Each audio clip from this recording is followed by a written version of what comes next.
هرات ولایت یو شمېر اوسیدونکي وایي یو شمېر کسان په دې ولایت کې د کرونا وایروس څخه په ګټې اخیستنې د خلکو څخه غلغلاوې کوي او شکونې کوي. دا کسان وایي غولونکي کسان په دې پلمه چې ګواکې د کرونا مخنیوي لپاره کار کوي د خلکو کورونو ته ځي او یا هم په عامه ځایونو کې ماسکونه ویشي تر څو خلک بېهوشه کړي او ورڅخه توکي او پیسې غلا کړي.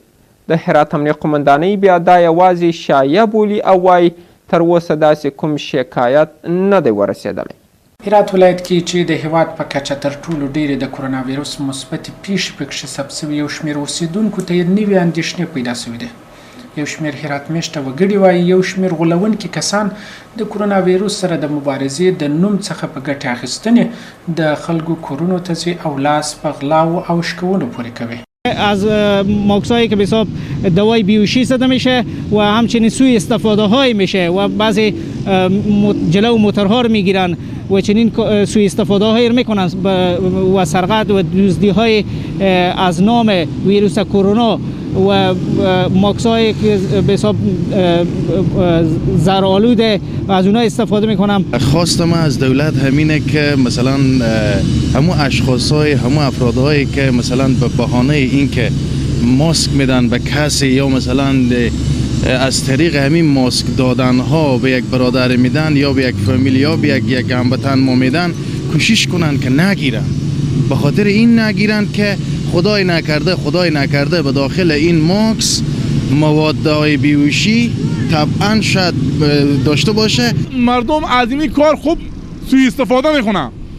آل استکیل مرتکب میستونم به خونه مرتکب میرم از این نوم استفاده میکنم که ما مثلا همین خونه دعا پیشی میخونیم دعا مسپون میزنم خونه مرتکب مثلا لغ میخونم.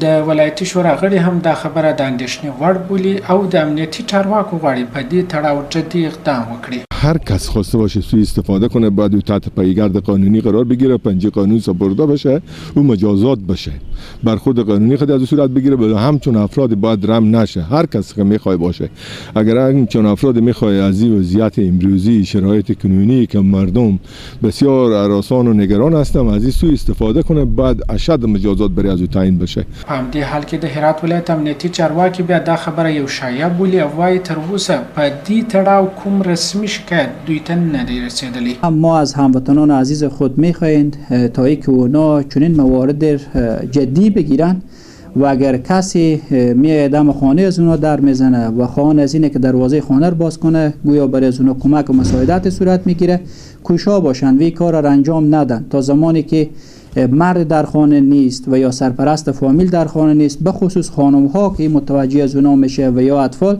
دروازه خانه را باز نکنن و چنین افراد را اجازه ندن که داخل خانه بشه. د هرات ولایت امنیتي چارواکي د خلکو غواړي احتیاط وکړي او غولونکو کسانو ته د ناوړه ګټې اخیستنې فرصت ورنکړي او د داسې کسانو په لیدو سره امنیتي چارواکي په جریان کې کښېږدي.